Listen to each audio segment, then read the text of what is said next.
Alright, what's going on, dudes? Trey back again, here to bring you another video. This one's going to be talking about The Walking Dead Season 3.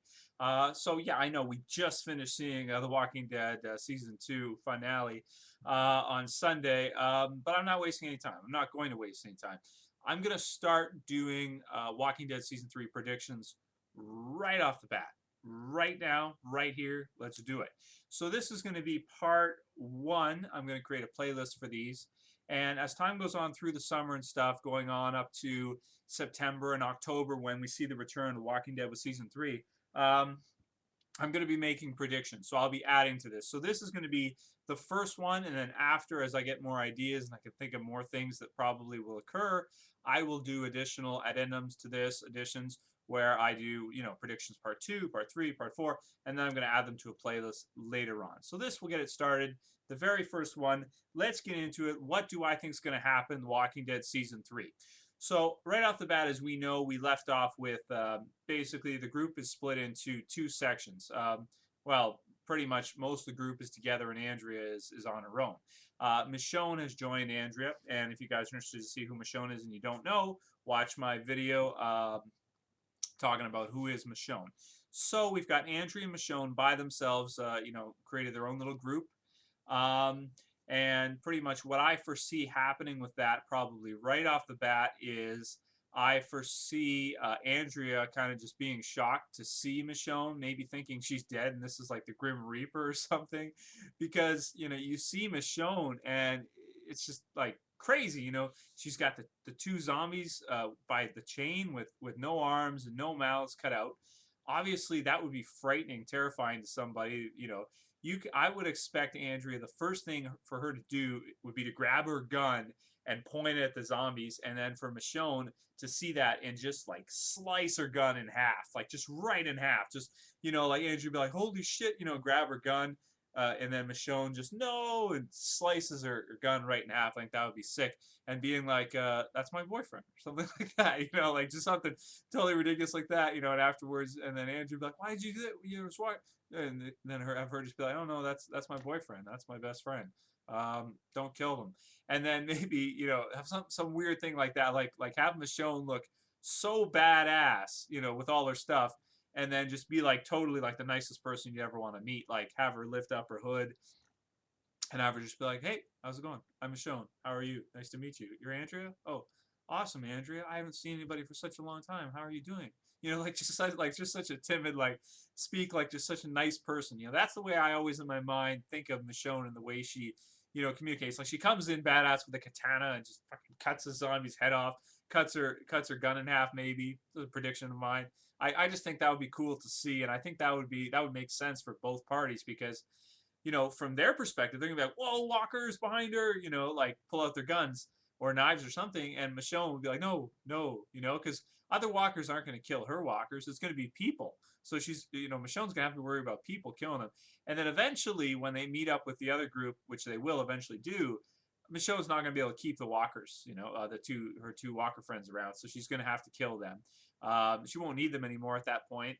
She's going to have to do it because you got Carl here. I mean, Rick's going to be like, you can come, but we've got Carl here. My son, my wife, the women. You're scaring everybody with your friends. Like it's just such a crazy thing. So I imagine her to cut both their heads off and maybe stab their heads to put them to rest and that kind of stuff. Maybe bury them after. I mean, who knows? So that'll be really cool. I like the fact that they are separated from the rest of the group. So I foresee them pretty much. The thing about it is okay, let's say geographically, we don't know really where they are. I mean, we could probably watch it again and speculate, but we don't really know where Lori and Michonne are in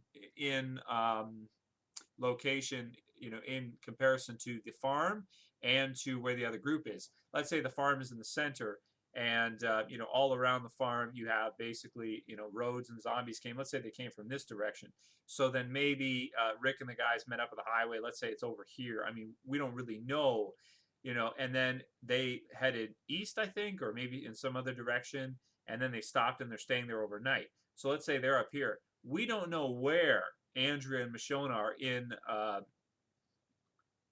in perspective to where they are. Like we have no idea. The chance that Michonne and Andrea are close to the group right now is about, when if you want to break it up into, let's say, 8 sections. Okay, let's say you want to cut it up, so you have where they are on the road, and then you have, 3 at the top sections because diagonal, and then above the farm to the right or left of the farm, and then 3 at the bottom. Obviously they're not the farm, we know that. So there's only a chance of like 1 in 8, okay, or at least maybe, 1 in 5 or 6, that they're, within any of the quadrants close to where the group is.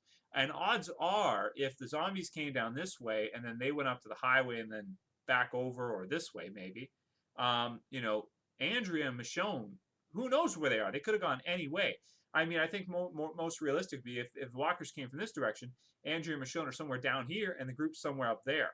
So they are really, really far apart at this point. They are not, like, at least in my mind, odds are they're nowhere close to where the group is. So to have them just kind of waltz in and just, hey guys, what's going on? Meet the group would be a little bit unrealistic to me. I think that they should take a few episodes before Andrea and Michonne find the group, because it wouldn't make sense realistically for them to just waltz in and be like, oh, hey guys, what's up? So nice to see you here, The odds are against them that they're going to be able to find the group quickly. I think that it should take time for them to find the group, or maybe have the group find the prison and then have someone, Rick send someone to the highway like Daryl, to write on a car and tell Andrea where to go, and then have Michonne and Andrea make their way to the highway or the farm or something, and then go to the prison possibly, or maybe even with Michonne, maybe like clear out the farm or something. I mean, they probably wouldn't do that, but I mean, it's possible. Like Michonne could go back with her sword and just, like in one day, cut up 10 or 20 zombies on the way, get close to the farm, make their way into the farm, cut up a bunch of people, because there is food still there at the farm. Keep in mind, there's a lot of food there, and Michonne's probably going to be, I mean, I don't know how much food she has, but I'm sure she's out looking for food, probably is where she's going. So, maybe it would make sense for Andrea and Michonne to go back to the farm and clear it out. I mean, who knows what direction they're going to go with that. They probably won't go back to the farm. I think the farm, from here on out, story-wise, even though logic-wise it would make sense for them to go back and get food from there and stuff like that, and maybe clear it out to get the food, because it'd probably be worth it, because there's probably a lot of food there, and food is going to be a rarity at this point in going on forward. But I think that the farm, basically, because the writers will not want us to go back to the farm is going to be a dead zone from here on out. Like in terms of writing, they're not going to want to send people back to the farm. The farm is going to be, X cross, do not enter, dead zone. You know what I'm saying? Like, story-wise, they can't go back to the farm, probably ever. Well, maybe after the prison, but we'll see what happens. Yeah, and for those of you guys who don't know, in the comic books, we got to see the prison at the end, pretty much as they zoomed up with the camera. Beautiful, man, just fucking amazing stuff. And obviously, the group will probably make it to the prison. I'd like to see them get there in maybe a couple episodes. Maybe, actually, the season premiere would be a good time for them to get there right away. Season premiere, 16 episodes. Start off with a bang. Have them find the prison. Rick being like, okay, this is it, guys. We can create a life here. Seeing hope in the prison. We can fortify this place. Look, it's got like 3 fences. It's got freaking guard towers. It's got cells that we can sleep in at night and walkers can't get at us. We can make a home here, and then, go into the prison and just clear it out, just mayhem, just blow out all the zombies into shit with all the ammo they have left, or however much ammo they have left, be running out of ammo and just clearing the place out. Get Daryl in there and Herschel and everybody, and just clear that shit out, and then move in and start off season 3 that way. That would be very exciting to see them clear out the prison in the season premiere. Because you could have lots of zombies, you could have like 100 zombies or something, and just have them, okay, our goal is to clear this place out. Our goal is not to run away. Our goal is not to survive. We can't stay anywhere else, at least in proximity, because walkers could come there. This place is safe.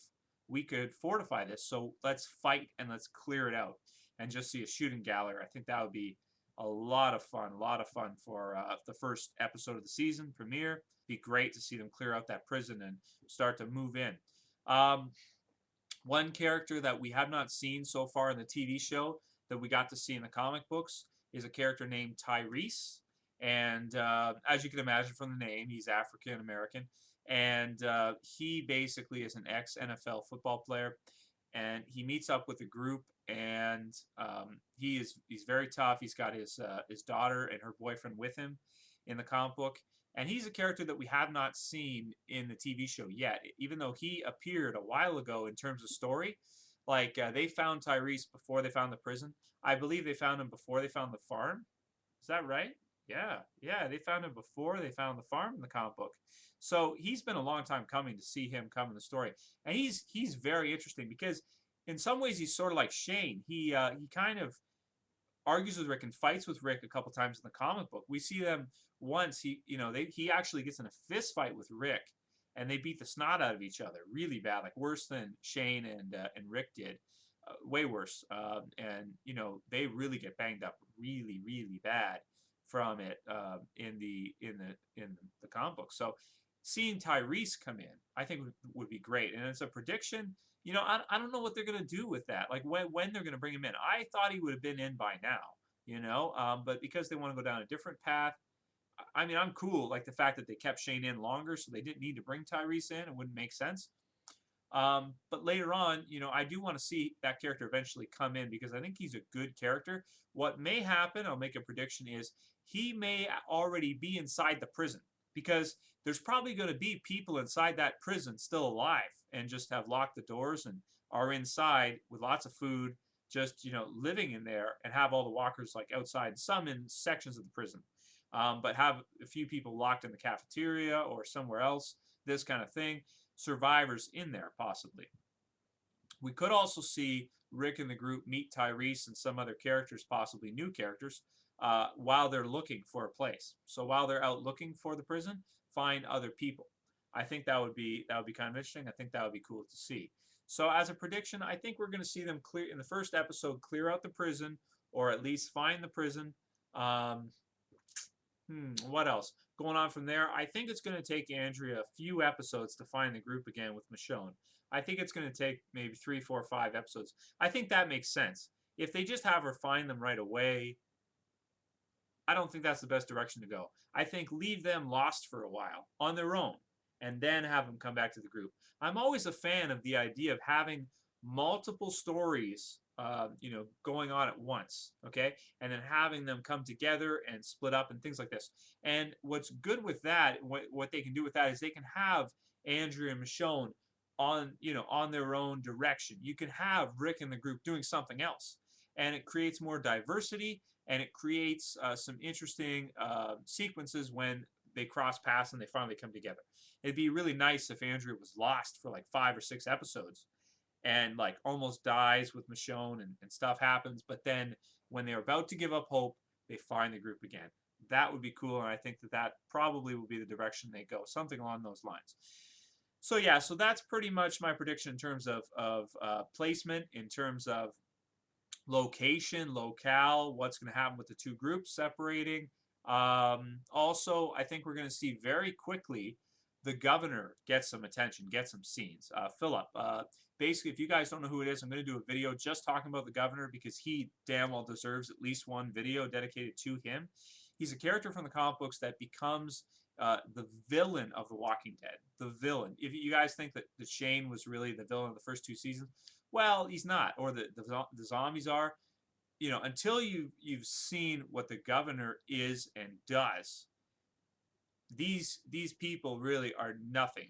They're like amazingly nice people compared to the governor. The governor is an evil, sadistic, messed up individual, and he's the leader of the other group. Now, the group I'm talking about are Randall's group, basically, Dave and Tony's group, the guys Rick shot. So they've already killed 4 people from that group. Now it makes sense. The governor's this is gonna be a war, basically. If the governor finds them, it's gonna be a massacre. So it's gonna be very interesting to see. We could see someone like Michonne and Andrea possibly run into the governor's group instead of Rick's group. That's a possibility. So as a prediction, maybe we'll see Andrea and Michonne try to find Rick and actually find the governor and the Woodbury group instead. That would be That would be, exciting stuff to see, because basically the governor is nice to people well, he's fairly nice to people inside his community, but he is not nice to strangers. He's not nice to people outside of his community.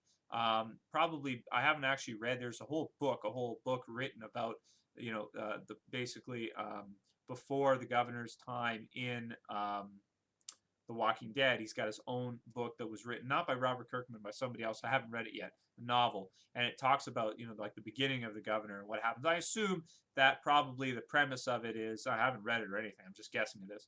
I assume the premise is probably that, he was nice to people, and then they killed his daughter and wife or something like that, and now he just hates everyone outside of his group, and he treats everyone like an enemy.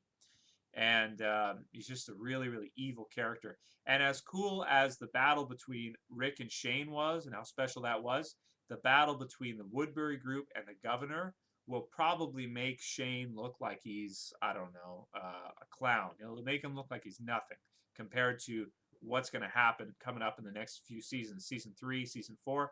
I assume the whole governor arc will be 2 seasons.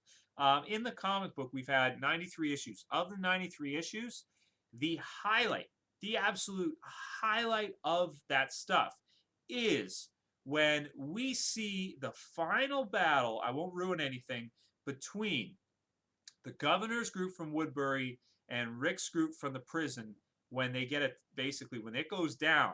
I don't want to spoil anything, so I'm being very generic here.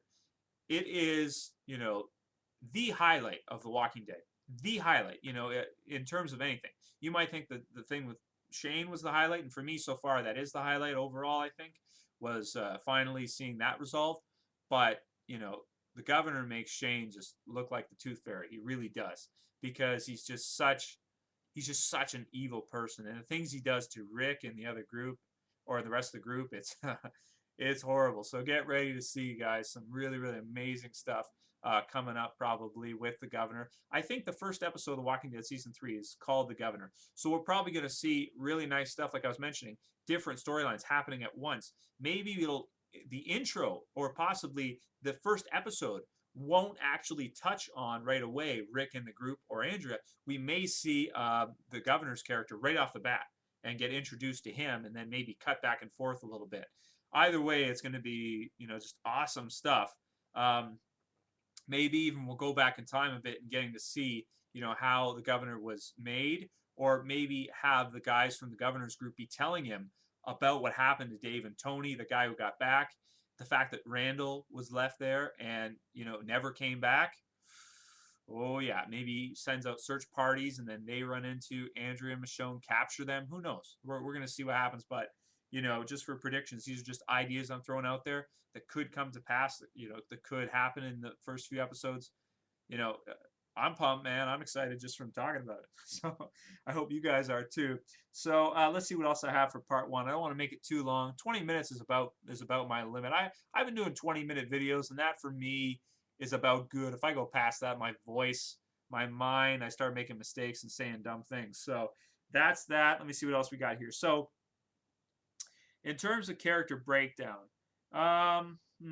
should I make this in the same video? You know what? I'm going on 18.5 minutes already. I'm going to call part 1 here, because I don't want this to be limited, like, oh, I did my predictions and that's it. No, as they come to my mind and I can think of things that will be cool to see in season 3 and that, I'm going to do part 3, part 4, and so on. So that's it for this video, guys. I'm going to call it here. Next video, going to be discussing Walking Dead Season 3 predictions, character development predictions. So what are we going to see with, how the characters are going to change and evolve in Season 3? We got to see some interesting stuff with Carol, for example, talking to Daryl and being like, because she obviously doesn't trust Rick. So in my next video, I'm going to get a little bit more into that, make some more predictions. I appreciate you guys watching. I hope you'll stay with me for this summer, for Walking Dead videos all summer. Let me know. If you guys are down, I'm down. I'll be here if you'll be here. Later, guys. Peace.